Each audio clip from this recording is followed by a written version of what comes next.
Hello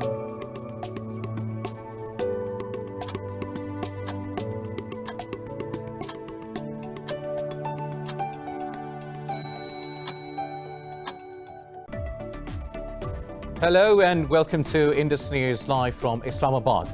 I am Muneeb Hamid with the news of this hour. Let's begin with the top stories first.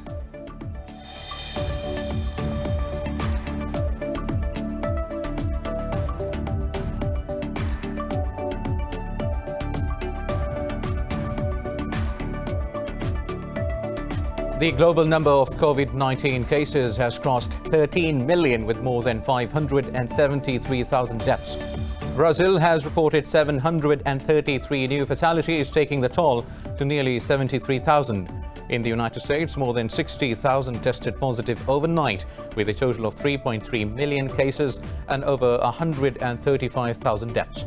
Meanwhile, in Pakistan, 50 more people have lost their lives to the virus, taking the toll to 5,320, while there are over 253,000 countrywide infections.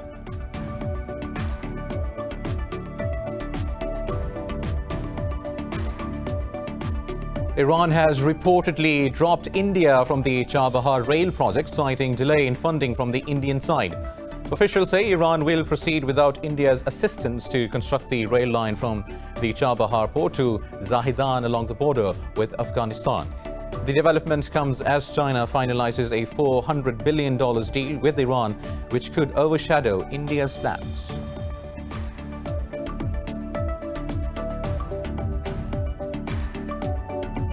China says it will sanction American weapons manufacturing company Lockheed Martin over its latest arms sale to Taiwan.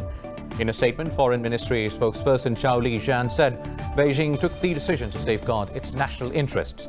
Earlier, the US approved a $620 million upgrade package for Patriot surface-to-air missiles to Taiwan.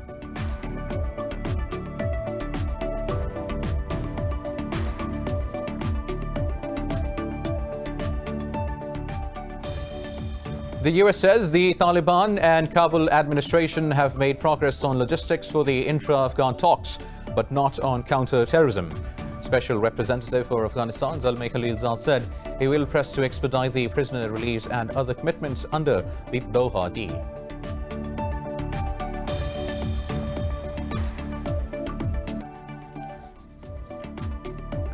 News in detail coming up after a short break. Stay tuned.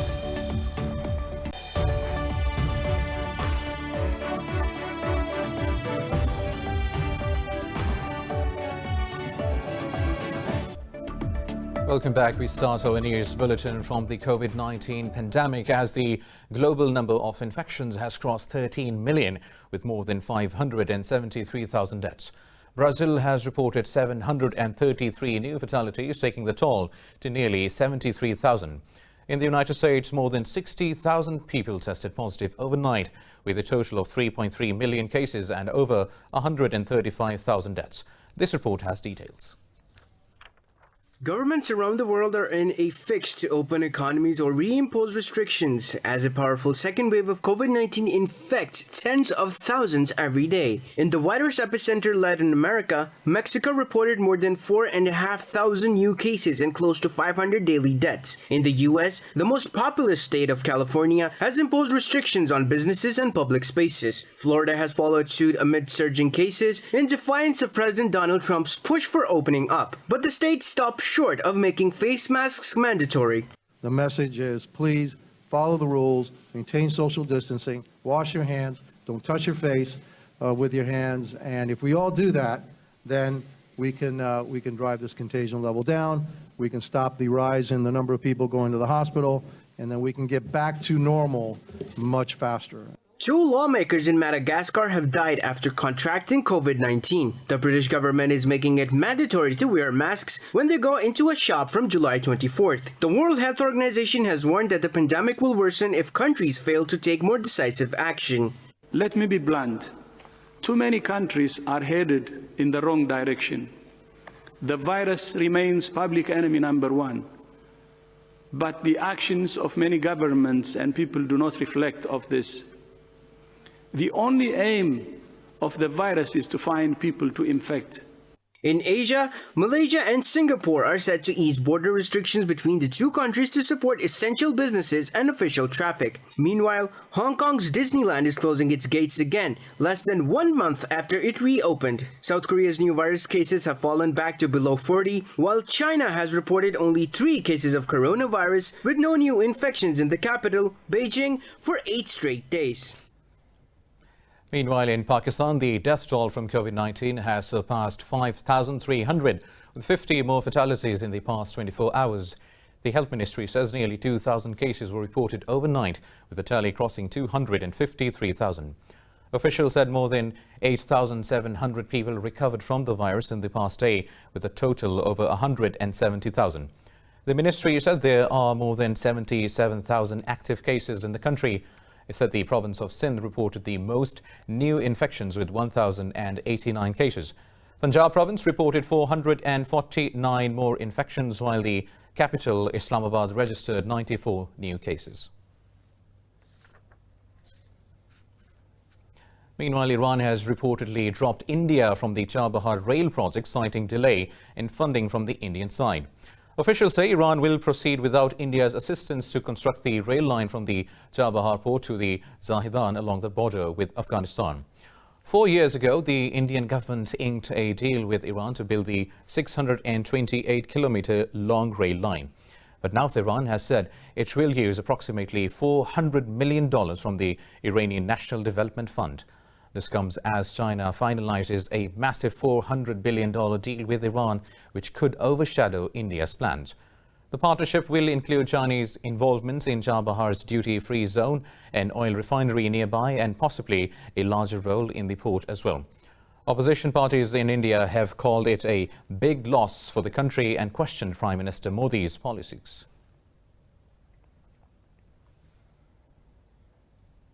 Moving on to the US, which says the Taliban in Kabul have made progress on logistics for the intra-Afghan talks, but not on counter-terrorism.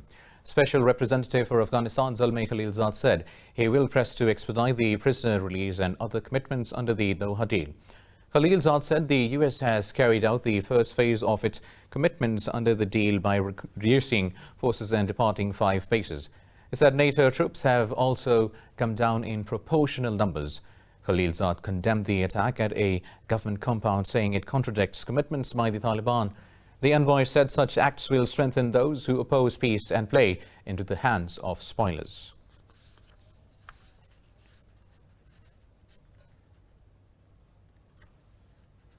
In a related development, U.S. Secretary of State Mike Pompeo has discussed the situation in Afghanistan with Russia's Foreign Minister Sergei Lavrov. This follows a controversy regarding alleged Russian bounty for Taliban to kill Americans in the country. President Donald Trump's administration says U.S. agencies have not corroborated intelligence that Russia paid Taliban to kill U.S. troops. Russia has also denied the allegations. Earlier this month, House of Representatives Speaker Nancy Pelosi said Washington should impose sanctions on Russia's intelligence and defense sectors. The State Department and Pompeo also raised the issue of election security with Lavrov as the U.S. readies for nationwide voting on November 3rd. Moving on, China says it will sanction the U.S. weapons manufacturing company Lockheed Martin over its latest arms sale to Chinese-claimed Taiwan. Foreign Ministry spokesperson Zhao Lijian said Beijing took the decision to safeguard its national interests. Zhao called on Washington to stop selling weapons to Taipei to avoid further harm to mutual ties and stability in the Taiwan Strait. This comes after the U.S. approved a $620 million upgrade package for Patriot surface-to-air missiles for Taiwan.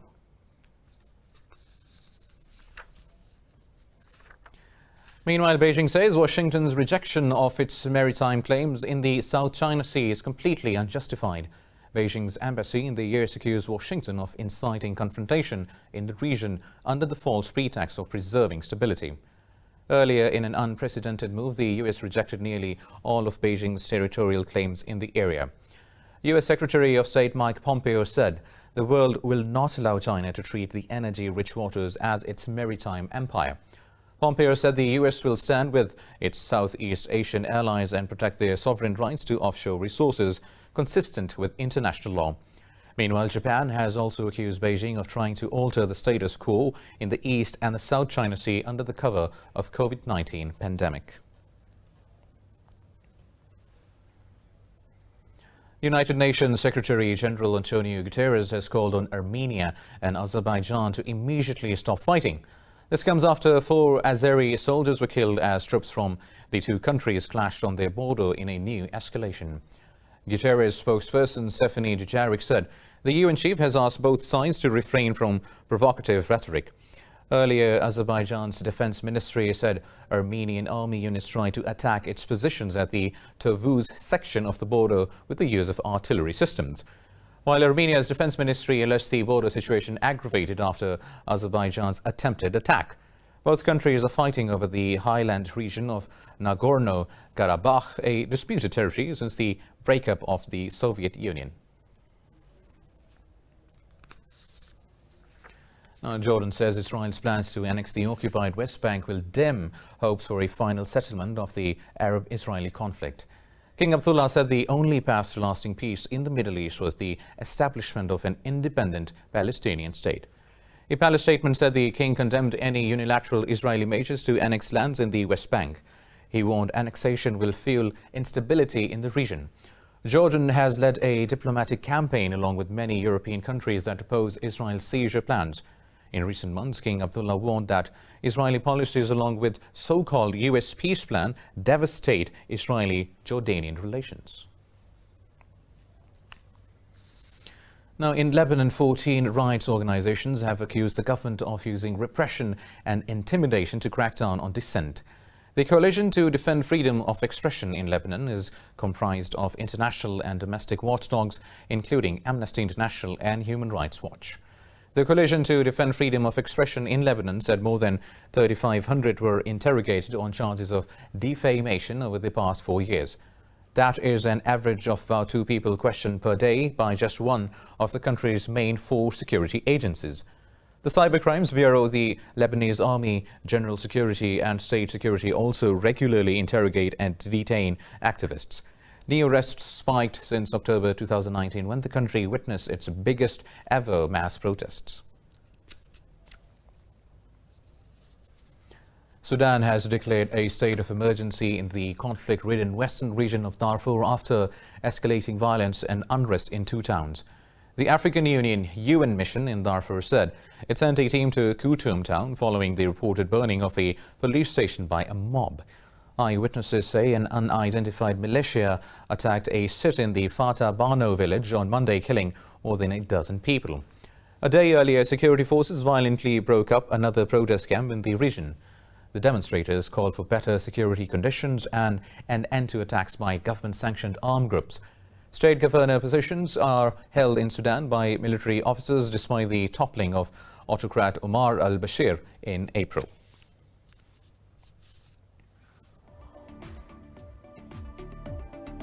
More news coming up after a short break. Stay tuned.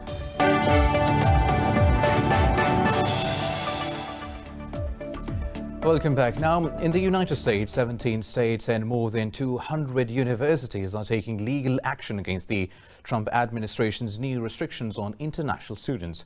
They argued that the policy compromises on students' safety and forces institutions to reconsider new plans for the coming semester. The law says international students cannot stay in the U.S. if they can take all their classes online in the coming academic year. Universities have supported Harvard and Massachusetts Institute of Technology as they sued the U.S. Immigration and Customs Enforcement in Boston. 17 states and the District of Columbia filed their own lawsuits arguing the rule is politically motivated. Other suits have come from Johns Hopkins University and the state of California.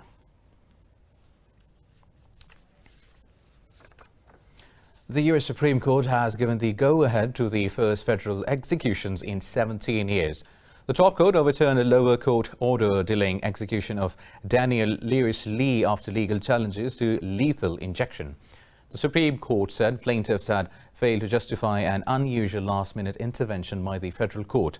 The lower court had earlier ruled the use of a single drug could cause pain and may violate a constitutional ban on cruel and unusual punishment. The order was issued less than 7 hours before the execution of the triple murder convict white supremacist Lee. Mexico has raised the number of people listed as officially disappeared in the country to over 73,000. The new government tally shows an increase of some 11,500 on the January count, underscoring the abuses since the country began its war on drugs.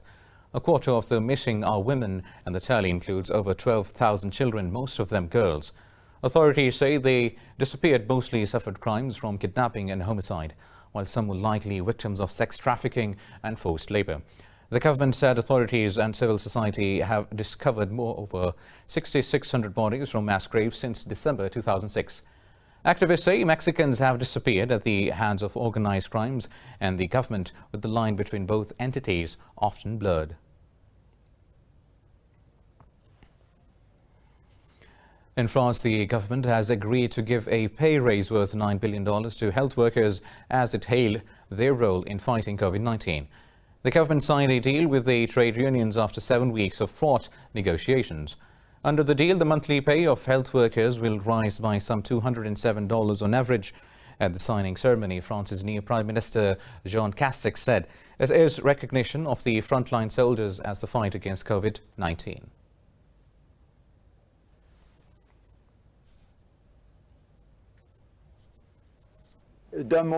This is a historic moment for our health system. The state has cleared a budget of more than 8 billion euros for its health system, embodied by those who support it on a daily basis. That is to say, all the personnel, whatever their category, their establishment and their services. Well, the country will mark the day with a parade at the Place de la Concorde in Paris, where around 1,400 nurses, doctors and carers will watch on as guests of honor. Now, moving on to North Macedonia is set to hold general elections tomorrow. Over 1.8 million people are eligible to cast their votes to elect a government for 4 years. Authorities say they have taken special measures at the polling stations to prevent the spread of COVID-19. At least 1,500 candidates from 15 political alliances and parties are vying for a spot in the 120-seat National Assembly. The Social Democratic Party of Macedonia has been in power since 2017 in alliance with parties of the Turkish, Bosniak, Roman, Ula and Serbian communities. 3 Turkish political parties are also participating in the elections. The country's European Union membership remained the top talking point in the lead up to the polls.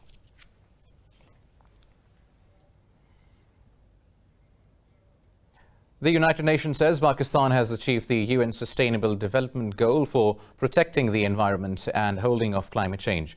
The UN Development Programme said Islamabad attained SDG 13 well before the 2030 deadline. The bloc said it celebrated the milestone and the strategic partnership with Pakistan's Ministry of Climate Change. UNDP said it is crucial that limit the increase in global mean temperature to 2 degrees Celsius or less. In a separate statement, the ministry said Pakistan has achieved a crucial milestone on the road to environmental protection.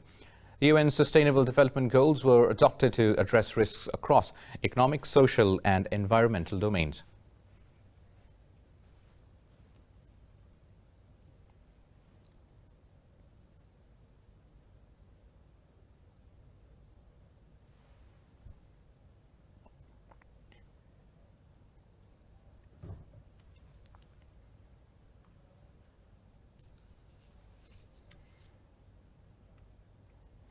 A recent study says Britain is home to at least 100,000 modern slaves, 10 times more than the official estimate. A report by anti-slavery charity Justice and Care, the think tank, the Center for Social Justice, warns 90% of victims go undetected. The charity said actual number can be even higher and warned COVID-19 pandemic is likely to push more people into forced labor. The charity's chief executive, Christian Gay, said more work is needed to combat the issue. He said the landmark 2015 anti-slavery law created a false sense of security. Meanwhile, Home Secretary Priti Patel said her department will look closely at the report's findings. Patel said the UK is just getting started in its fight to rid this evil.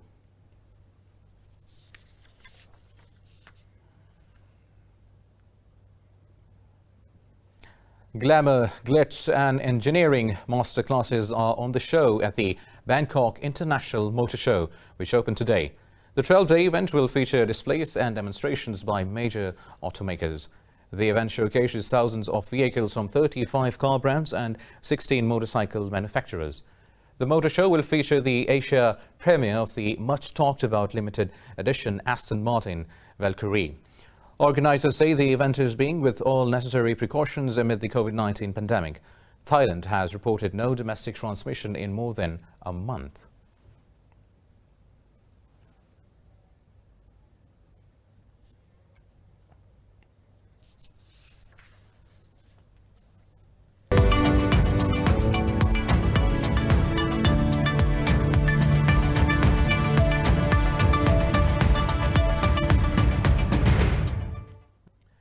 Croatia says it will need to wait at least 2 more years to participate in the European exchange rate mechanism.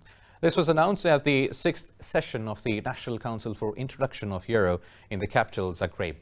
Finance Minister Zdravko Maric said the country can only enter ERM2 after meeting nominal Maastricht criteria. Maric said the 2 years period will allow Zagreb to prepare and fulfill these measures. Croatian National Bank Governor Boris said the central bank will supervise banks in collaboration with the European Central Bank.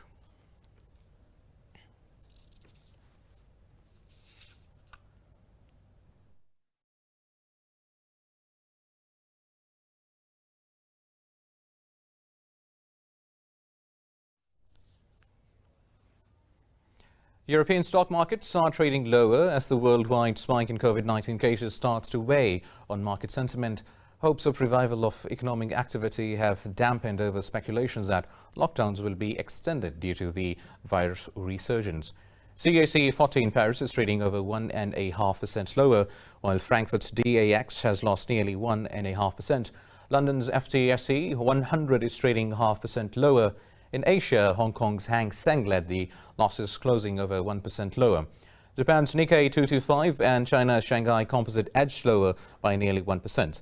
Meanwhile, international benchmark Brent crude has nearly 1% despite the recovery in demand.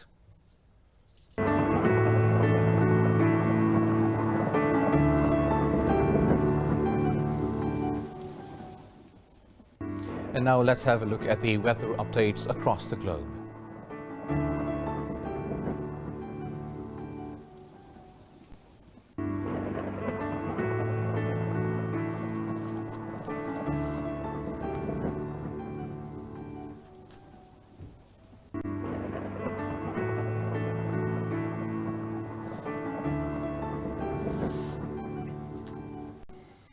Well, that's all for now. For the latest updates, you can follow us on social media at indus.news. Take care.